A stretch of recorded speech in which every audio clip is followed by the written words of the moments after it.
Hi friends, NDR channel में आप सभी का स्वागत और अभिनंदन है। आज के इस वीडियो में हम भाग आने की डिवीज़न के बारे में सीखने वाले हैं। भाग की क्या परिभाषा है, उसका कंसेप्ट क्या है, ये सबसे पहले हम जानेंगे। उसके बाद कंपटीशन में आने वाले टाइप ऑफ क्वेश्चन भी देखेंगे कि भाग के कौन कौन से क्वेश्चन हैं जो कंपटीशन में आ रहे हैं। तो हमारा पहला टॉपिक है भाग की परिभाषा। तो देखिए, भाग की परिभाषा है कि किसी भी संख्या से किसी संख्या को बार बार घटाने की क्रिया भाग कहलाती है। जैसे मान लीजिए 15 से 3 को मैं सब्ट्रैक्ट किया तो ये क्या आ रहा है 12। 12 से अगर 3 को सब्ट्रैक्ट करेंगे तो आएगा आपका 9। 9 से 3 को सब्ट्रैक्ट करेंगे तो 6, और 6 से सब्ट्रैक्ट करेंगे 3 को 3, और 3 को सब्ट्रैक्ट करेंगे तो आएगा 0। आप देख सकते हैं 1 2 3 4 5 बार हमको सब्ट्रैक्ट करना पड़ा, जबकि 15 में हम 3 से डिवाइड करते हैं तो 3 5 या 15 आ जाता है। तो इसलिए कहा जाता है कि किसी संख्या से किसी संख्या को बार बार घटाने की क्रिया भाग कहलाती है। क्लियर है? अब भाग की आप परिभाषा दे सकते हैं। अब हम एक कंसेप्ट भाग सीखेंगे कि भाग कैसे किए जाते हैं। जैसे 255 में हमें अगर 7 से डिवाइड करना है तो इस तरह का स्ट्रक्चर बनाते हैं, और 7 से हम इस 2 में डिवाइड करने का प्रयास करते हैं, लेकिन 2 में डिवाइड नहीं जाता है तो 2 डिजिट लेते हैं। अब देख रहे हैं 70 के 21, यहाँ पर 4 बचेगा, 45 हो जाएगा। अब 7 42, ये आपका 3 बचेगा। अब ये डिवाइड नहीं हो पा रहा है तो हम यहीं पर छोड़ देते हैं। तो इसको बोलते हैं डिवाइजर, यानी कि भाजक। भाजक है।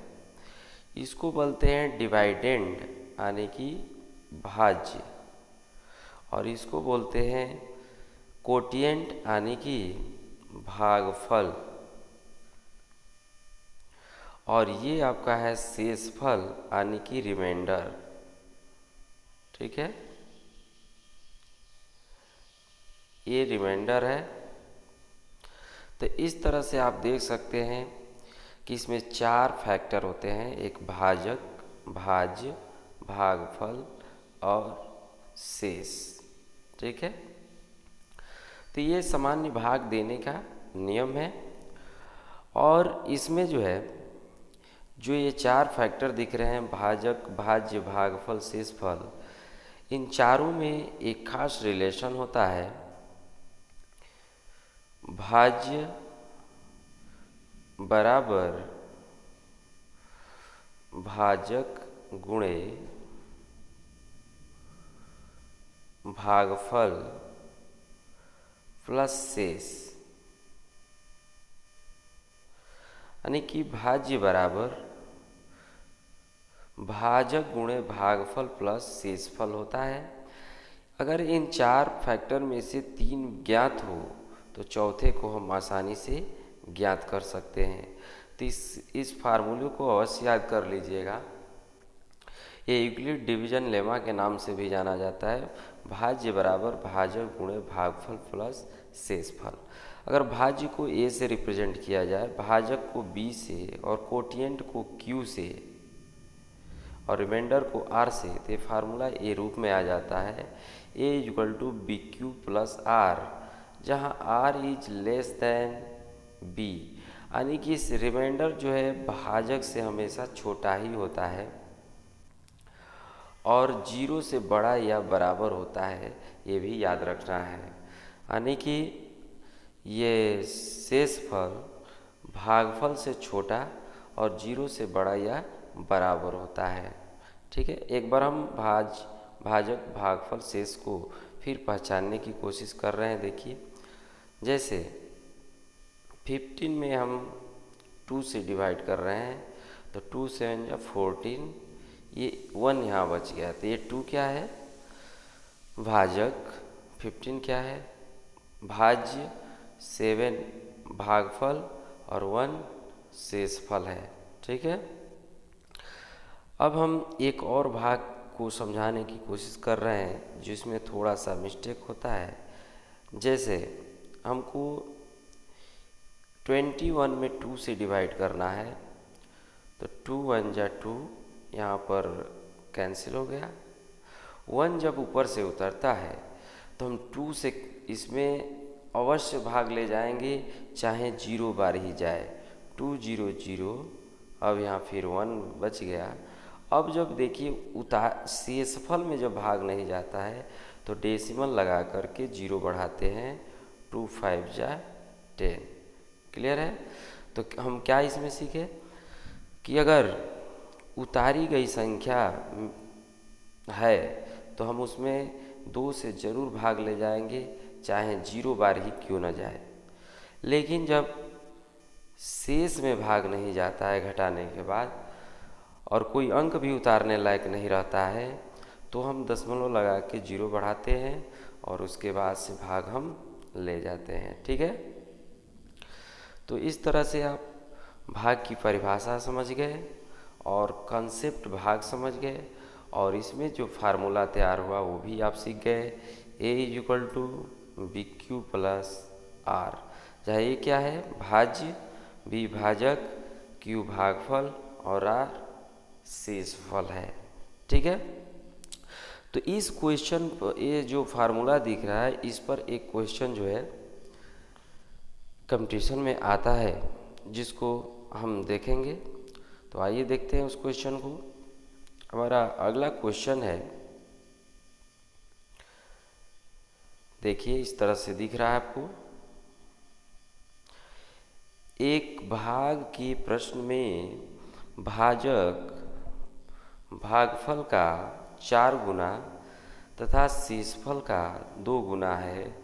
यदि शेषफल 8 है तो भाज्य क्या होगा। ठीक है। तो इस क्वेश्चन को हल करने के लिए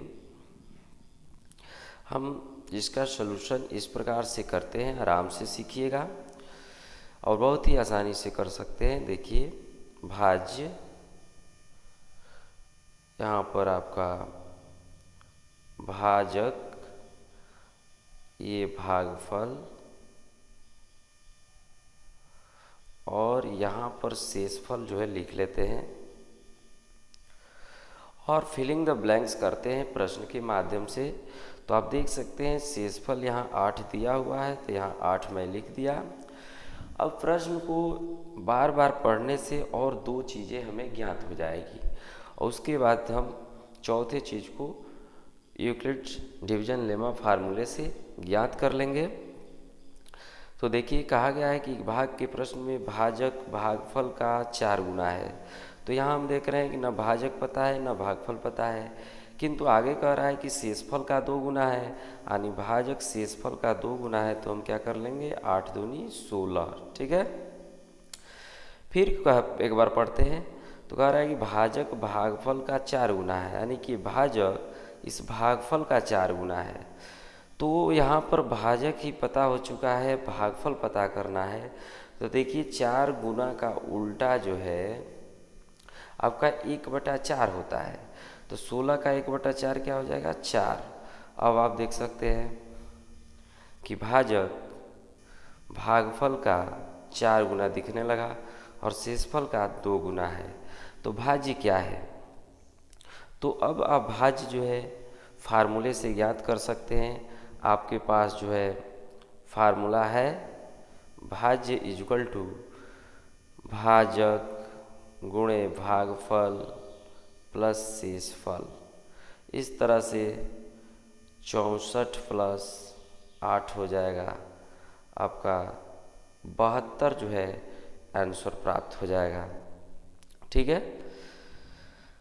तो एक बार और देख लीजिए, यहाँ पर शेषफल कितना दिया है, 8,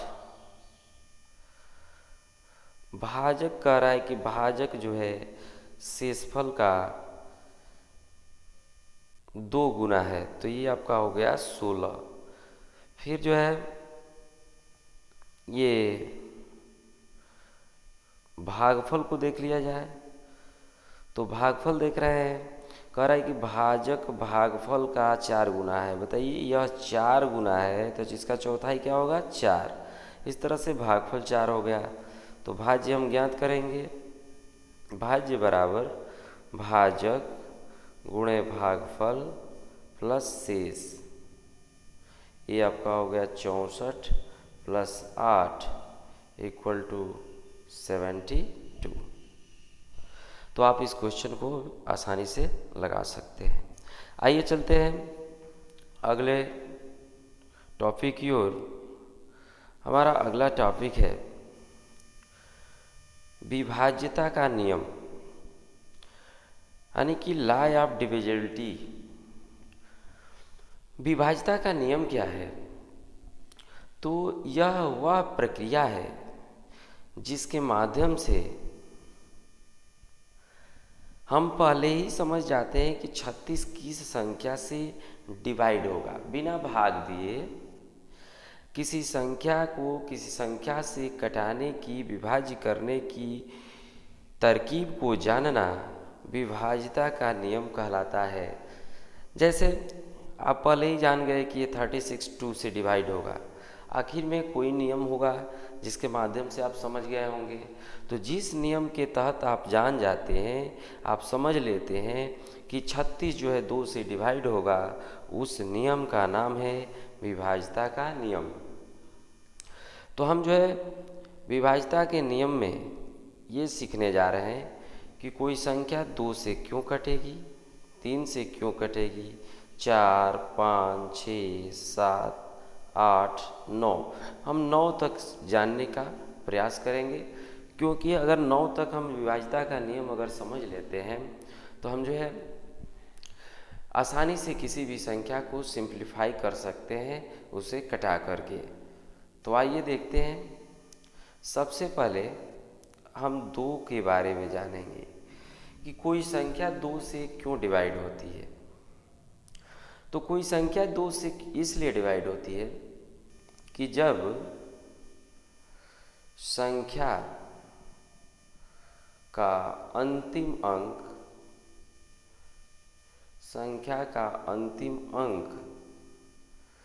0, 2, 4, 6, 8, यानी कि किसी भी संख्या का अंतिम अंक यानी इकाई का अंक 0, 2, 4, 6, 8 हो तो अवश्य वो 2 से डिवाइड होता है। जैसे 7, 3, 5, 9, 4 लिख दिया मैं, तो एक कोई पूछता है कि क्या ये संख्या 2 से डिवाइड होगी, तो हम इसके इकाई के अंक को देखेंगे। अगर इसमें से दिख गया तो ये 2 से अवश्य डिवाइड होगा। तो हम देख रहे हैं कि 4 इसमें है, अर्थात ये 2 से अवश्य डिवाइड होगा, इसकी अनिवार्यता है। ठीक है। अब हम देखते हैं कि कोई संख्या 3 से कब डिवाइड होती है। तो जब संख्या के अंकों का योग 3 से विभाज्य हो, अर्थात जब किसी संख्या के सभी अंकों को जोड़ने पर वह 3 से विभाज्य हो जाता है, तो वह संख्या भी 3 से विभाज्य होती है। जैसे 2, 1, 3, 5, 1, 4, 2। कोई कहता है कि क्या ये संख्या 3 से डिवाइड होगी, तो आप इसके अंकों को जोड़ेंगे 2 + 1 + 3 + 5 + 1 + 4 + 2 जोड़िए। 2 1 3 3 3 6 6 5 11 1 12 12 4 16 16 2 18। अब देख सकते हैं कि 18 3 से डिविजिबल है, अर्थात हम कह सकते हैं कि ये दी गई संख्या 3 से पूर्णतः विभक्त होगी। तो हम 3 का नियम भी समझ लिए। अब चलते हैं आगे की ओर कि कोई संख्या 4 से क्यों विभाज्य होगी। तो कोई संख्या 4 से विभाज्य कब होगी, तो इसकी शर्त है कि जब संख्या का अंतिम 2 अंक 0 हो या 4 से विभाज्य हो। ऐसा है, अगर किसी संख्या का अंतिम 2 अंक 0 दिखाई देता है तो गारंटी है कि 4 से डिविजिबल होगी, या अंतिम 2 अंक 4 से कट जाता हो तो संख्या जो है 4 से अवश्य विभाज्य होगी। जैसे 7 3 2 5 00। आप में देख सकते हैं कि इसमें जो है 00 लास्ट में लगा हुआ है, अर्थात ये संख्या 4 से विभाज्य होगी। एक और एग्जाम्पल देखिए 3 4 5 1 2, अर्थात 34,512। इसमें भी अगर अंतिम 2 अंकों को देखा जाए तो ये 4 से डिविजिबल है, अतः यह हम कह सकते हैं कि 34,512 4 से पूर्णतः विभाज्य होगा। ठीक है, अब हम आगे की ओर चलते हैं, 5 के बारे में जानेंगे। कोई संख्या 5 से क्यों विभाज्य होगी, तो इसकी शर्त है कि जब संख्या का इकाई का अंक यानी अंतिम अंक, इकाई का अंक 0 या 5 हो। अगर किसी संख्या में इकाई का अंक 0 दिख रहा हो या 5 दिख रहा हो तो वह संख्या जरूर 5 से विभाज्य होगी। जैसे 7 2 3 5 6 0, लास्ट में आपको 0 इसमें दिख रहा है तो ये संख्या जरूर 5 से डिविजिबल है। 7 5 2 1 5, लास्ट में अगर 5 दिख रहा है तभी भी ये संख्या 5 से डिविजिबल होगी। तो आप कह सकते हैं कि जब संख्या का इकाई का अंक 0 या 5 हो तो संख्या 5 से अवश्य विभाज्य होती है। ठीक है, अब हम देखते हैं आगे की ओर। अगर कोई चेक करना है कि कोई संख्या 6 से कब विभाज्य होगी, तो इसकी शर्त है कि जब संख्या 2 तथा 3 दोनों से विभाज्य हो, अर्थात जब कोई संख्या 2 और 3 दोनों से विभाज्य होगी तो इसकी गारंटी है कि वो संख्या 6 से भी विभाज्य होगी। जैसे 6 2 1 5 1 0।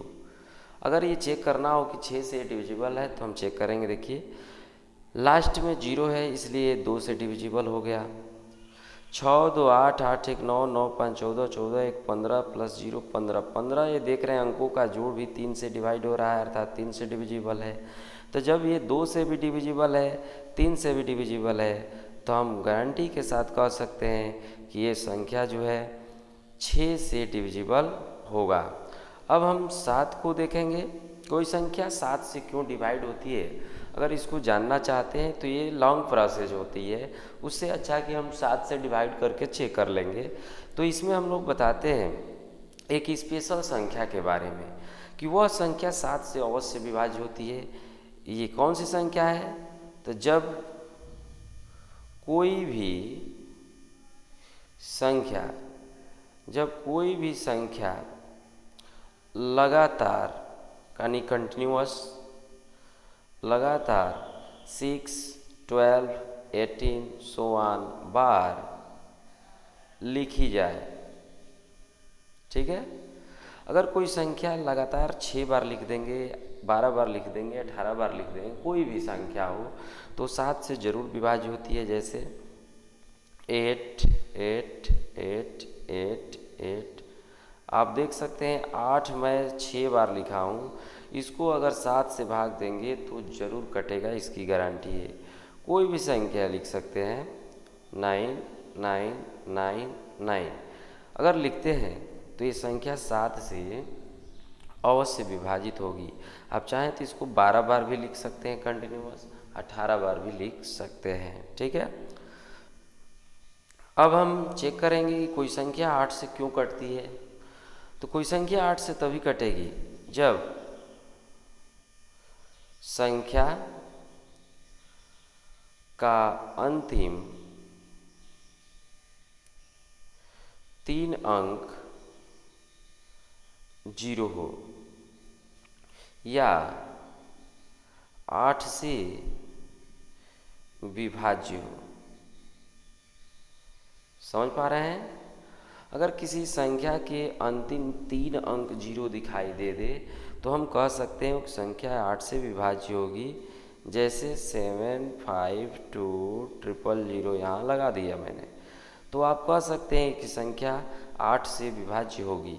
6 5 2 5 0 16, अगर लास्ट के 3 डिजिट मिलकर ये 8 से कट जा रहा है तो ये संख्या 8 से अवश्य विभाज्य होगी, इसकी गारंटी है।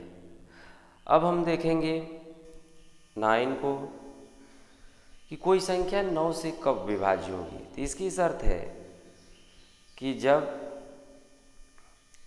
संख्या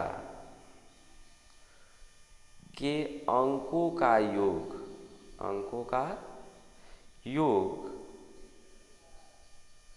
9 से विभाज्य हो। ये नियम 3 जैसा है। जैसे आपने सीखा था कि जब संख्या के अंकों का योग 3 से विभाज्य हो जाता है तो 3 से कट जाती है, उसी तरह ये भी है कि जब संख्या के अंकों का योग 9 से विभाज्य होगा तो संख्या 9 से अवश्य कटेगी। जैसे 7 2 5 4 3 6, कोई कहा कि ये 9 से डिविजिबल है तो हम बिना भाग दिए बता सकते हैं कि 9 से डिविजिबल है या नहीं। कैसे? तो इसके अंकों को जोड़ेंगे, 7 + 2 + 5 + 4 + 3 + 6 आप जोड़ सकते हैं। देखिए 27 आ रहा है, 27 9 से डिविजिबल है, अतः हम कहेंगे कि ये संख्या 9 से अवश्य विभाज्य होगी। क्लियर है? तो आप जो है 2 से लेकर 9 तक ये डिविजिबिलिटी का नियम तैयार कर लीजिए और अपने आप से खुद पूछ कर कभी ट्राई कीजिए कि कौन सी संख्या 9 से विभाज्य होगी, कौन सी संख्या 8 से विभाज्य होगी।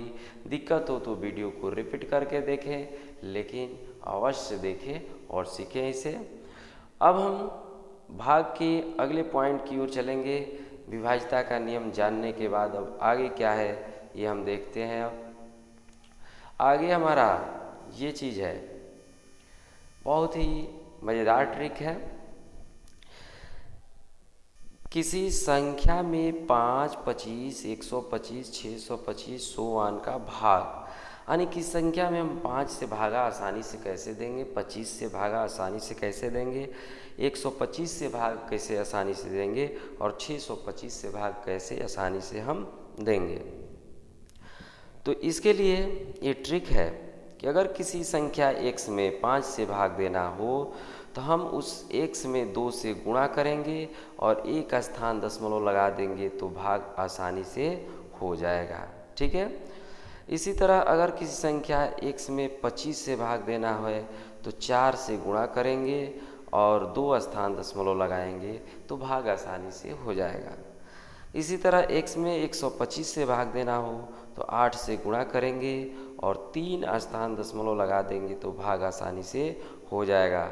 इसी तरह आपको अगर 6 से भाग देना है 625 से तो 16 से गुणा करेंगे और 4 स्थान दशमलव लगा देंगे तो ये भाग आसानी से हो जाता है।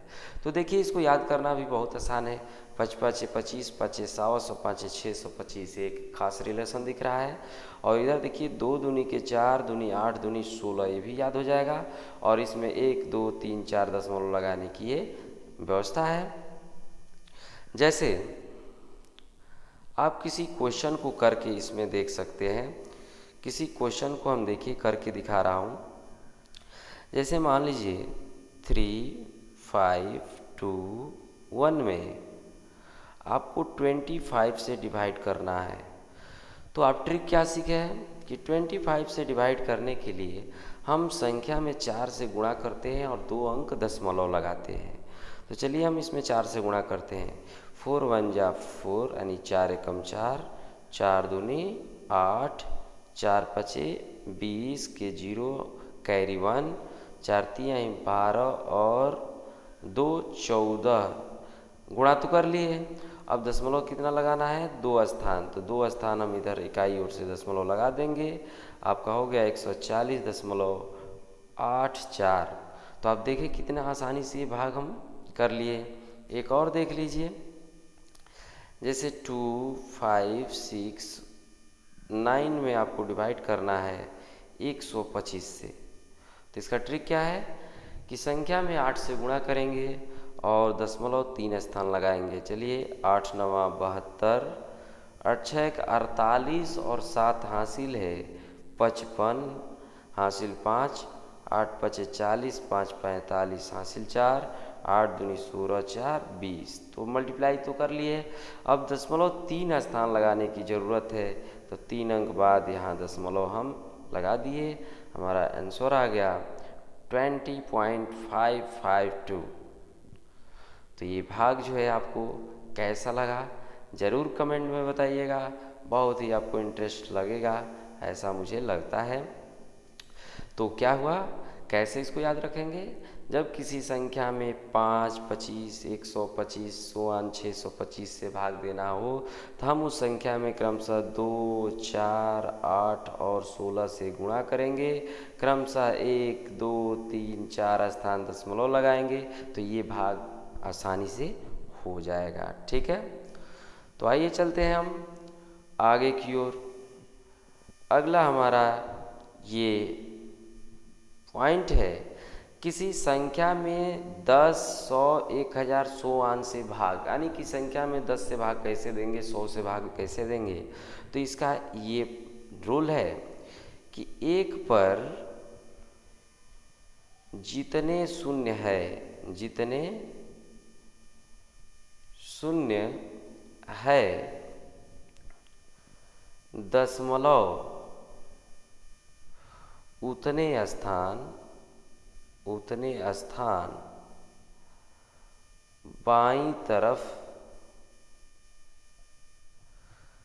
हट जाता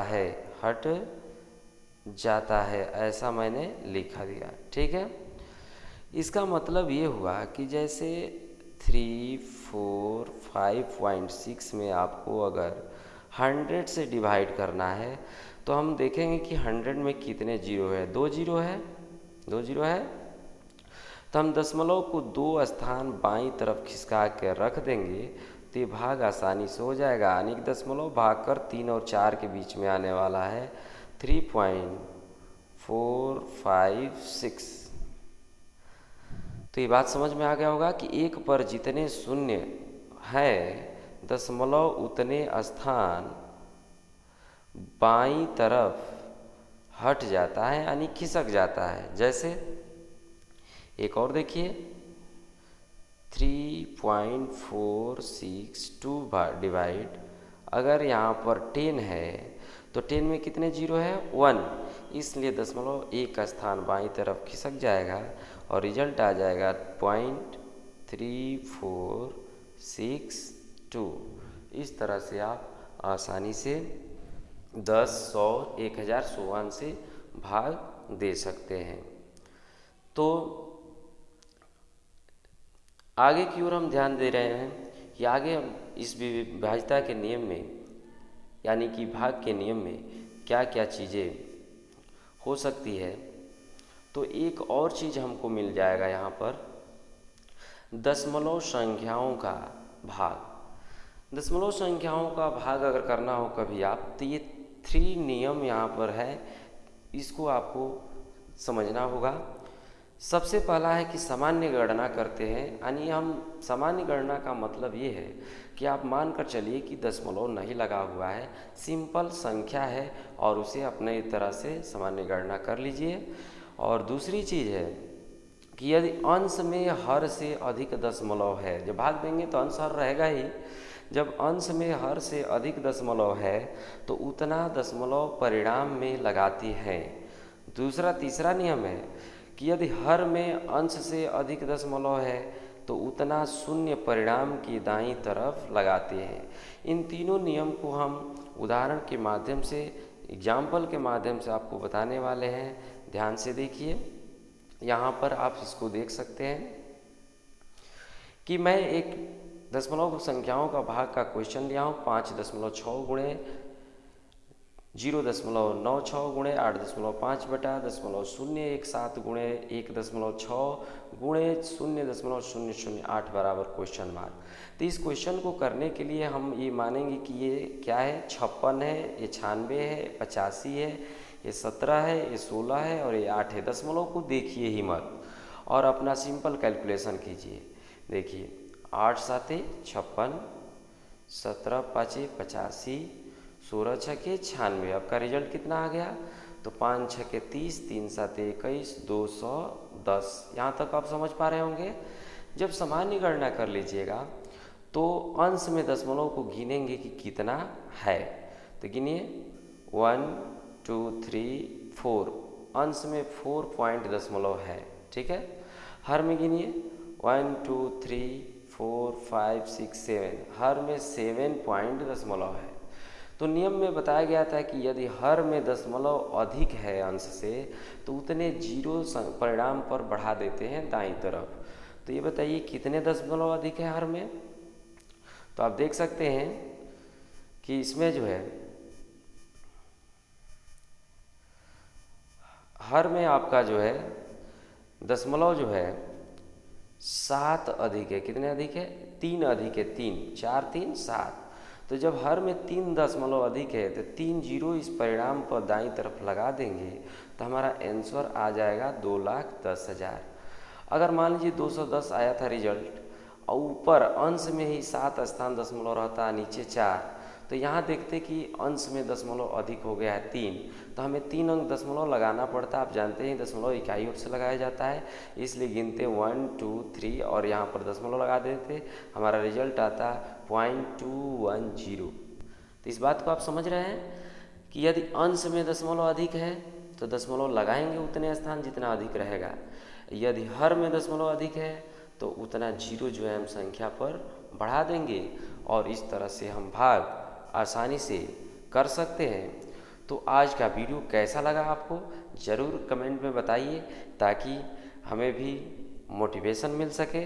और आपसे रिक्वेस्ट है कि चैनल को सब्सक्राइब कीजिए और अधिक से अधिक शेयर और लाइक भी कीजिए ताकि और भी अच्छे से वीडियो बनाने का मोटिवेशन मुझे मिल सके। इसी के साथ इजाज़त दीजिए। धन्यवाद।